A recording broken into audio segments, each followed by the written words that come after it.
Good morning and welcome to Meet a Missioner Monday. I'm your host, Karen Bortfett Estrada, and as always, I am delighted to be with you here today.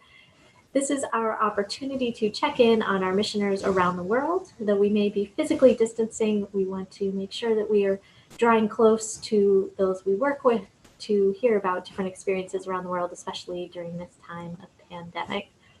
We also always love to hear from you. This is our opportunity to check in on those who join us and those who watch each week. So please take a moment to comment. The comment section is either below this video or off to the right-hand side, depending on the device and the platform you're watching on. Comment to let us know where you're watching from. Let us know why you choose to watch Meet a Missioner Monday or what brings you here today.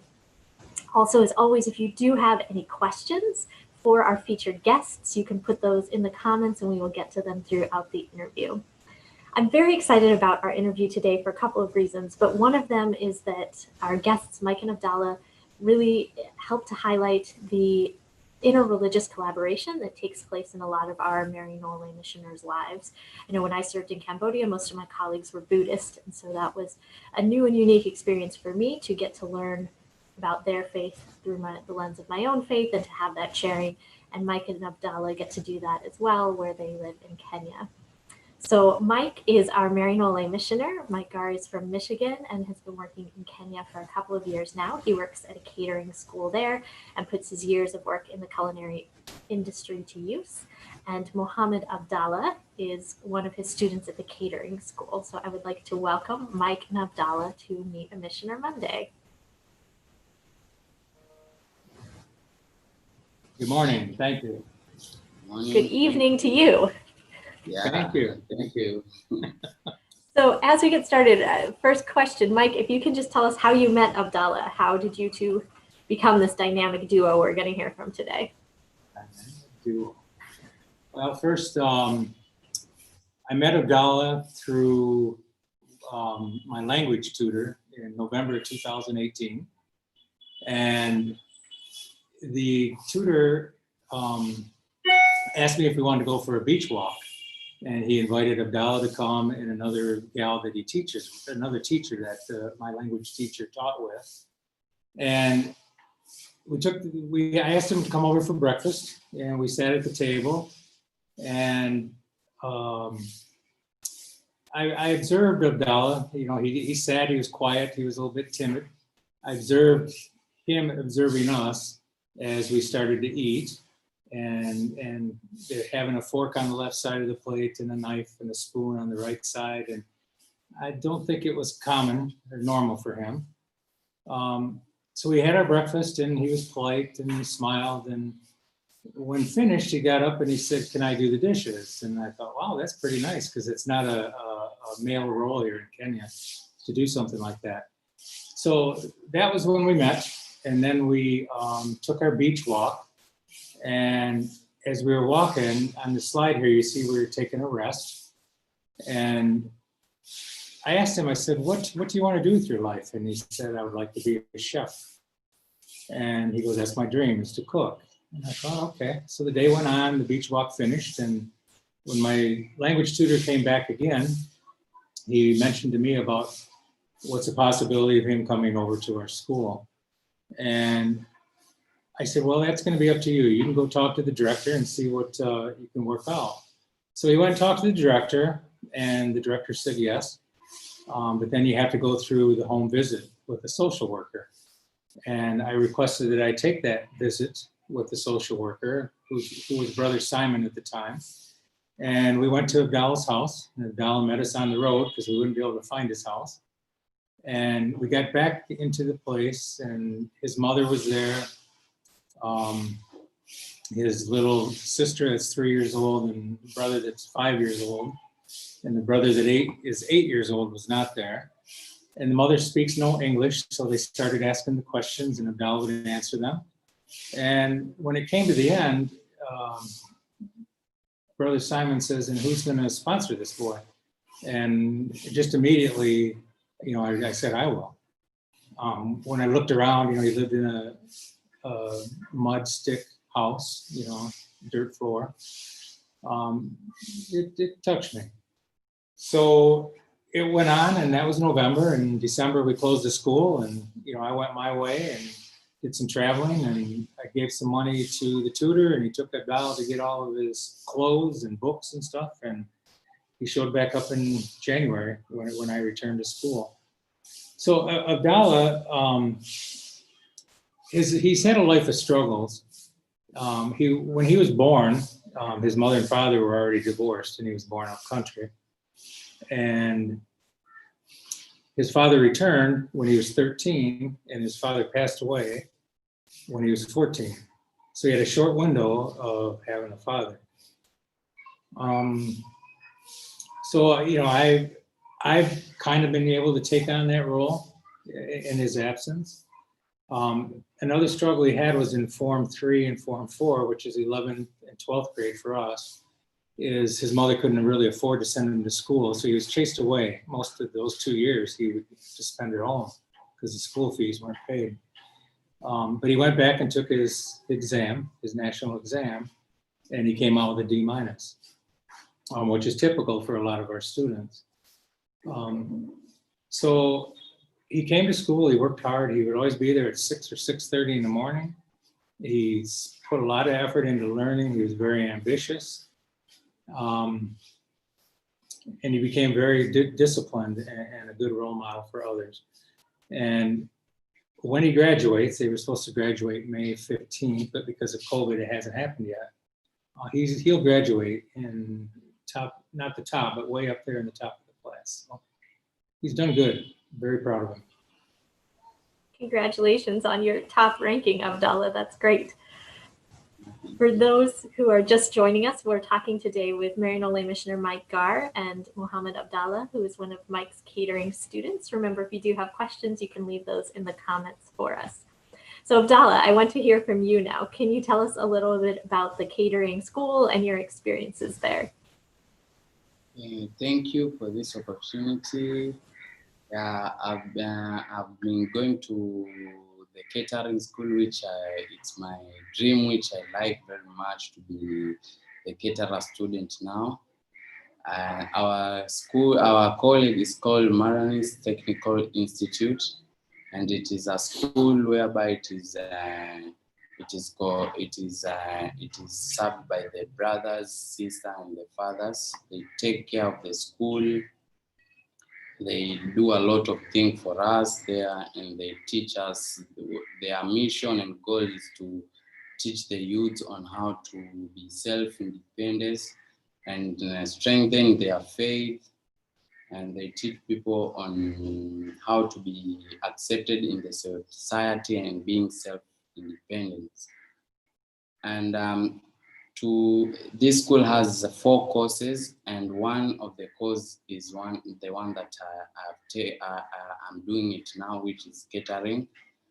And it is a good course for me. It has taught me a lot of skills which I didn't know, and I will always dream of having those skills. Like when I get there, I learned a lot of stuff, like using the forks and knives, cooking Mexican food, Italian, and a lot of food that I didn't know to cook, pizza, everything. I cooked a lot of food, and I like that. It is a good, it gives me the hopes of doing what I want to do and fulfill my goals. Thank you. So I'm wondering, Abdalla, if you can talk a little bit about, you had shared with me previously sort of the prayer experience that's a part of school where you go. Can you tell us a little bit more about that? Yeah, our school we have the Christian. It takes Christian, and it takes all religions there. They are welcome to come. And there, when we go to this, very early when we go to school, we have to do general cleaning, and then after there, we gather on Monday, Wednesday, and Friday. We gather at the assembly ground, which is there, where we gather. And every like Monday, we have the Christian. They have to pray for all of us. They have to lead us on their prayers. And then on Wednesday, we have the Catholics. They have to lead us on their prayers and teach us some words from the Bible or something that they have and they want to share with us. And on Friday, we have the Muslims, whereby we came and teach about gods and everything and the book, what it says. And it's like that, it keeps us very close to each other, and I like it. And we pray together, we teach each other what we don't know, and the other teach us what they know. I think that's great. I love the sort of interreligious exchange there. It's good. It's good. And I get a lot of comments from the students how much they really enjoy, because some of the Christians don't know about the Muslim religion, and vice versa, and they really do become close together. There's no bitterness or fighting or anything like that. But my addition to the school is, the mission of the Maryknoll is to take underprivileged and at-risk kids and allow them to learn a skill. If they don't, the cycle of poverty is probably going to continue. The youth is very large here. It's large here in Africa, and it's large in South Asia, and there's just not enough jobs. So we're trying to give them skills where they can go out and work, and mainly to do their own business. That's probably going to be the best opportunity for them. So when they come, they come from a poor background, and they don't have many life skills. They have not been exposed to much outside of their area. Certain little things like they don't say please, they don't know thank you, eye contact, things like that. They don't know how to say I love you. Things like that. It's just not part of the African culture. So we teach that, and I teach timeliness and discipline very, very much. And they're not used to that. We have an African time, so if you have a meeting that starts at 9, people start showing up at 10. So we have to break that habit of them, and they have to be very timely. And if they're not, they're disciplined, and they're disciplined pretty hard. We'll make them chop wood, go farm, run around the compound a few times. So, it's not easy, but eventually they come. And the reason we do that is because you take these students with this background, and 1 year later, they're placed in a detachment, which is like an apprenticeship for us, in 4-star and 5-star hotels. And the clientele that they serve are Westerners. So they're not used to that African time, and they don't put up with it. So it's an interesting journey for them. And, I try to share with them my experiences too from my past. So we have a comment, and I'm not going to say this right, so forgive me, from Susan. She says, Mohamed Abdalla, Amufaulu Kabisa. Thank you. I don't know if that makes sense. Thank you, Susan. That was my attempt. So another question for you, Abdalla. Can you talk to us about what's the impact Mike has had on your life and future? Yeah, I don't call him Mr. Mike. I always call him Papa, because he has given me a lot of love, like a father can give to his son. He has really brightened my future, and he has taught me a lot, which I really couldn't get from here. And he has supported me through many things which my mom could not just alone. She could not stand for it.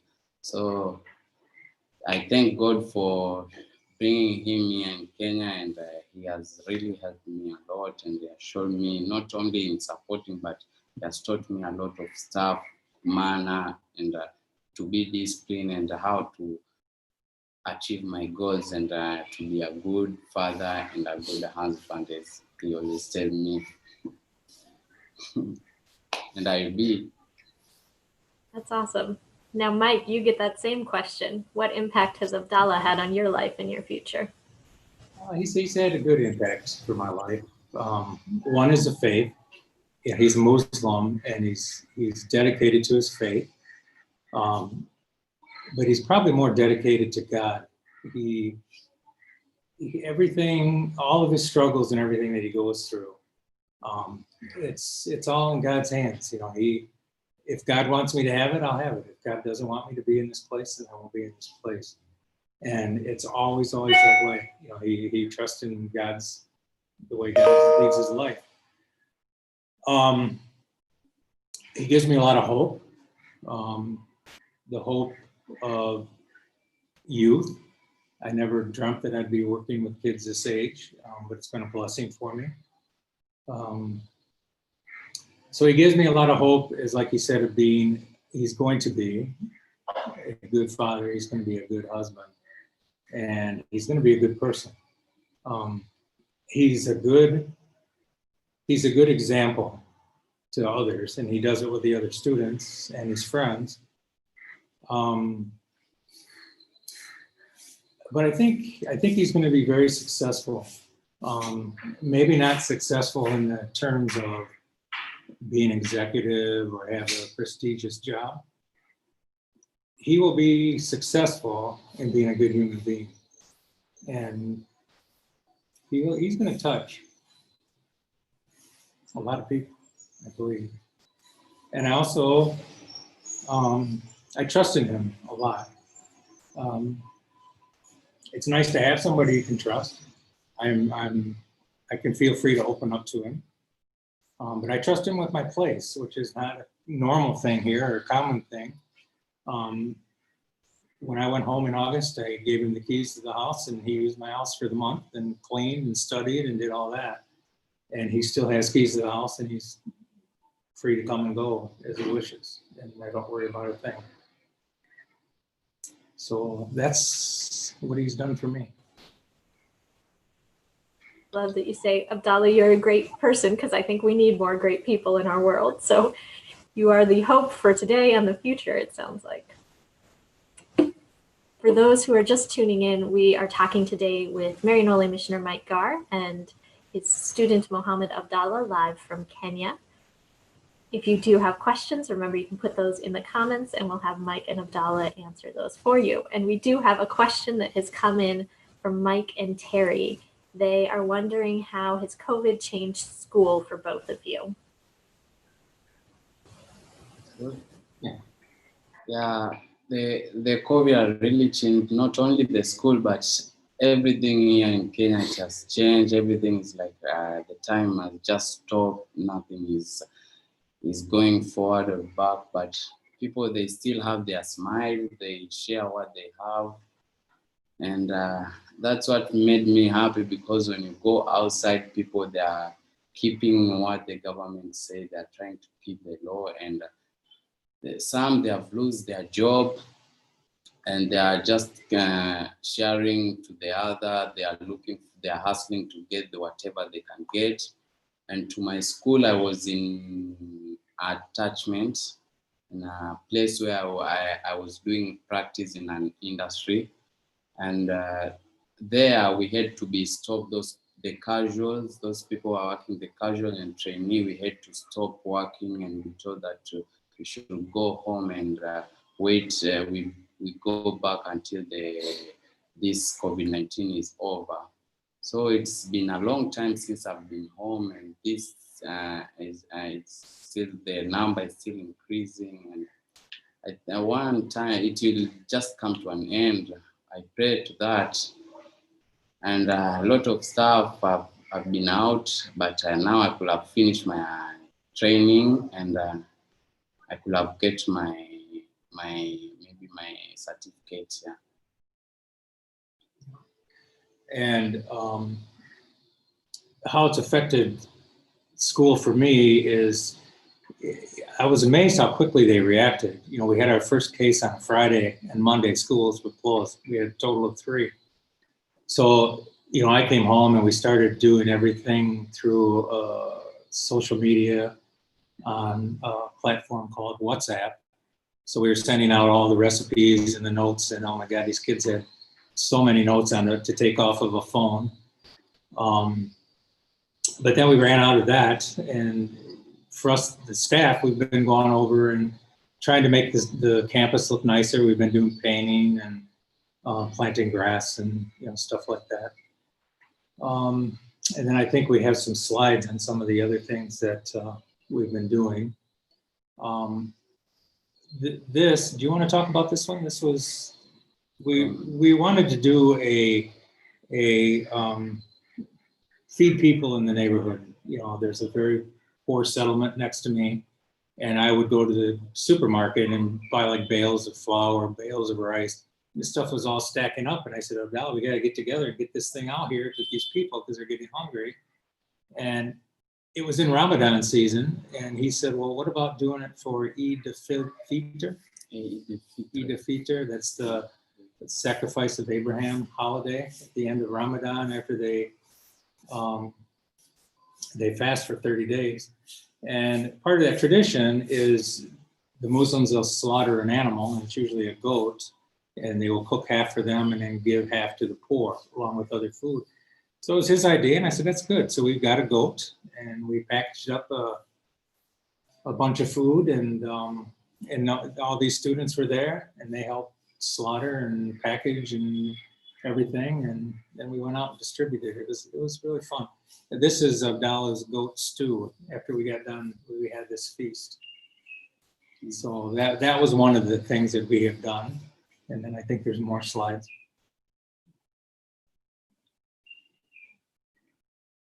Talk about that one? Yeah. Okay. So here, over that settlement, there's these 3 orphan boys that the 3 Maryknoll missioners here have been supporting and putting through school, paying for their rent.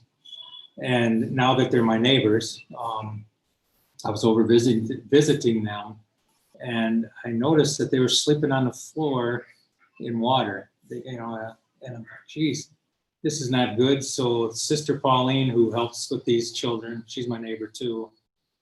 She helped me get these beds for them. So we had beds built.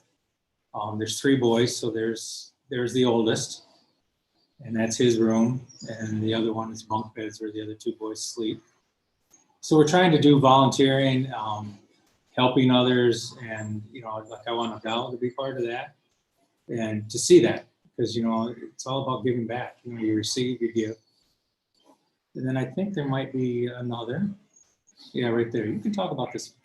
Yeah, this one was very nice. I really liked it. Whereby we went to a place in Mombasa. It's called Shanzu Orphanage for Children's Home, and it was a good place where we met with lots of kids are smiling, and look at them, the way they are smiling. They were happy, and found them there. They were doing some. They were sharing the chores at that place whereby they live with the 3 sisters, and they are the mother and father of those like 20 kids there. So this is a really good job whereby I learned something from there. And the kids, they were orphan. They don't have their family around, their father, but they feel welcome when they are there. Yeah.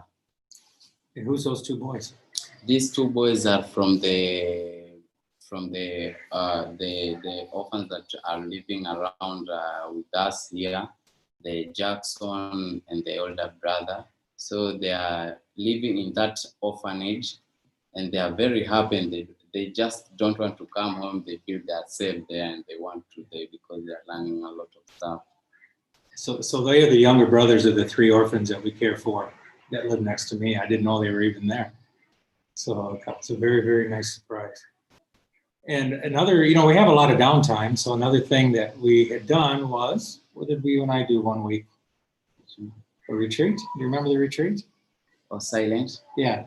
It was good. He was intrigued about a 7-day silent retreat. So we put one together. So he would come here in the morning, and we'd read some stuff and reflect for the day. And then he'd go his way, I'd go my way, and we took turns cooking for dinner. We'd break his fast because it was Ramadan. So that was nice, and I think it was helpful. Do you remember? Yeah, it really helped. No. So we have some more questions coming in for you guys. Someone asks, Abdalla, how do other young people who don't have the opportunity you have react to you and your fellow students? They, like when I go to maybe let's say at school, they are helped with the not the Maryknoll and the school there. It is for the father, sister, and brother. So when they are brought there, they have got some help from maybe from the fathers. Some they just the Maryknoll also contributes something to help the students do their they just go and they learn how they live and they help them. So I too, I always when we stay with those people, whatever advice I get, I share with them, and I give them hope that one day they can do anything, and there's always a way for them. God always make a way for anybody when he sees and he.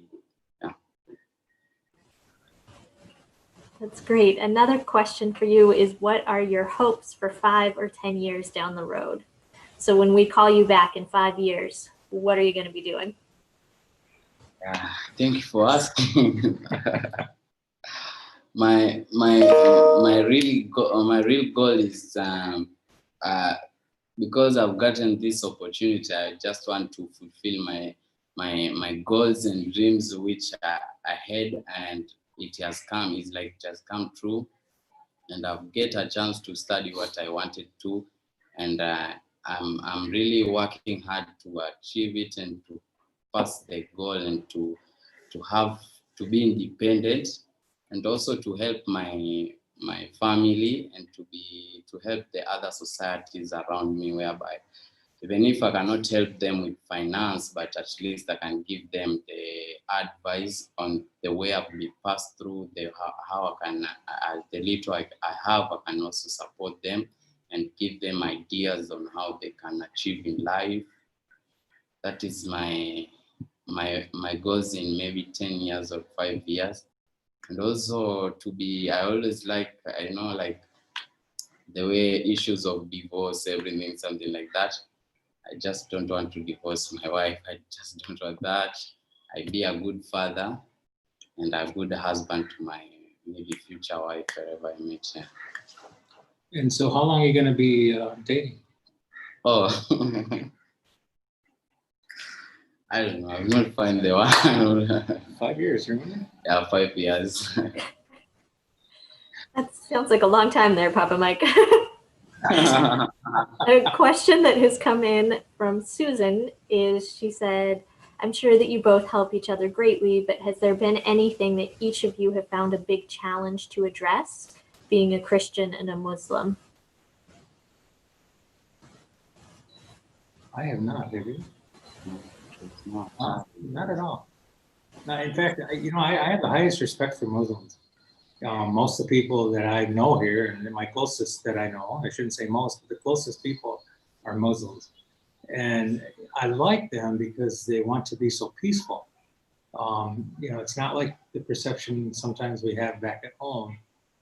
They want to be in peace with their brothers. They don't want to be violent.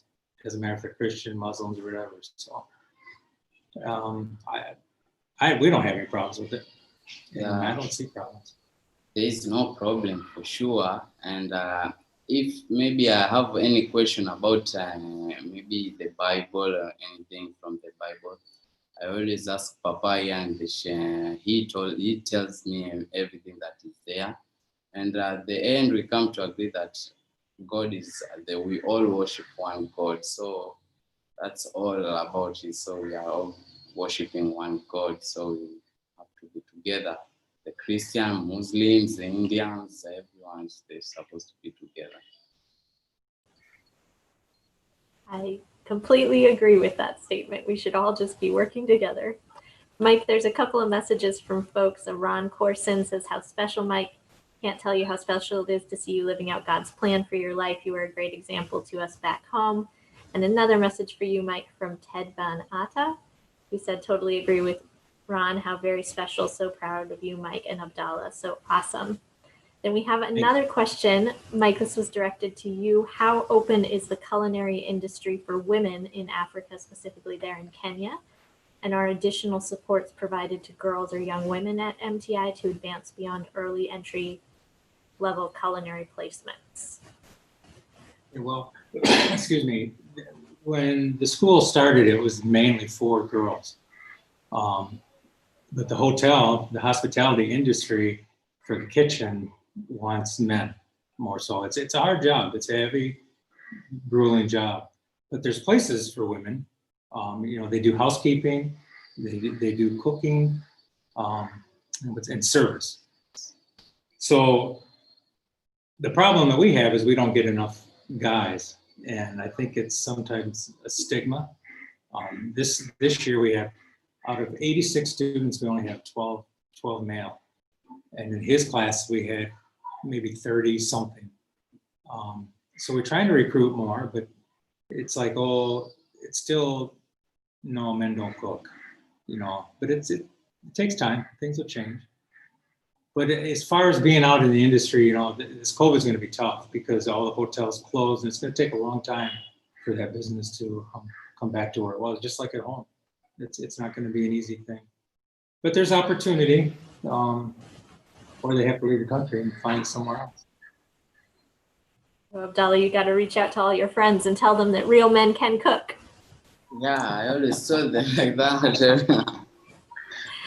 So if you do have any questions, please take a moment to drop those in the comment. We have one more comment that has come in. Very proud to have worked with Mike here. This is from Tom Snively. Sorry if I said that last name incorrectly. Proud to have worked here with Mike in the States and know his heart to serve the Lord. So Thank you, Tom. Thank you to both of you for taking the time to be here. I really appreciate you giving up your evening. And I've asked Abdalla has a prayer that he was going to share with us.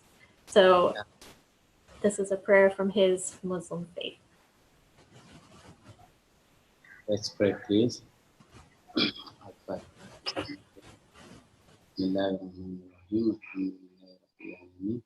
الرحمن الرحيم مالك يوم الدين إياك نعبد وإياك نستعين اهدنا الصراط المستقيم صراط الذين أنعمت عليهم غير المغضوب عليهم ولا الضالين.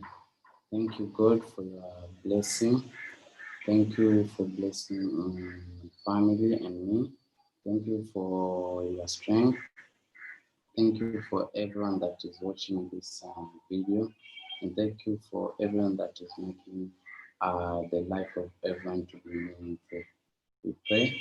Amen. Sante. Thank you. Thank you, Abdalla. Thank you, Mike. We appreciate you joining us today. And may God continue to bless both of you in your journeys. Thank you. I look forward to that certificate, seeing a picture of you with that certificate, Abdalla, when you get it. Yeah, I see it. Bye. So thank you for all of you who have joined us for this Meet a Missioner Monday. We have a few special announcements for you before you go. First, we would like to remind you that we do have a retreat coming up. If you are sort of discerning what is your call in global mission or how do you want to be involved, we will be hosting a retreat the 24th through the 26th. It's all virtual. You can email retreats@mklm.org for more information on that experience.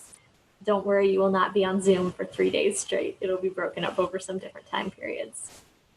Then next, I'd like to mention an event sponsored by the Maryknoll Office of Global Concerns, which is taking place on July 15th at 12:30 p.m. Eastern Time. It's called Sanctions, Nonviolent Tool, or Lethal Weapon. This is all part of their Elections Brief Faithful Voting series that they've been doing. You can register for that on their website, and I think we're dropping that link into the comments.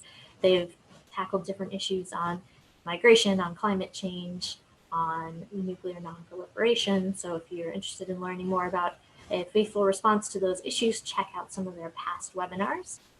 We also do have a webinar coming up on July 16th at 2 p.m. Eastern Time. If you or someone you know is interested in maybe being a Maryknoll missioner, going and meeting Abdalla in person and serving in Kenya with Mike, or in any of the other places where we serve. We hope you'll join us for that webinar. You can email join@mklm.org to register for that. And then next week, we will be traveling to another country in Africa. We will be going to Tanzania to meet Missioner Lois Vereiser and hear about her experience. Lois works as a math teacher and has a number of other different roles at a government school in Tanzania. So she'll be sharing her experiences with all of us next week. Until then, be well, stay safe, and peace be with you.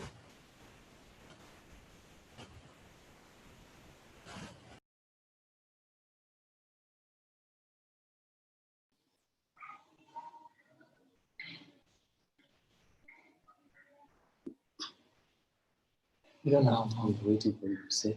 I don't know. Wait.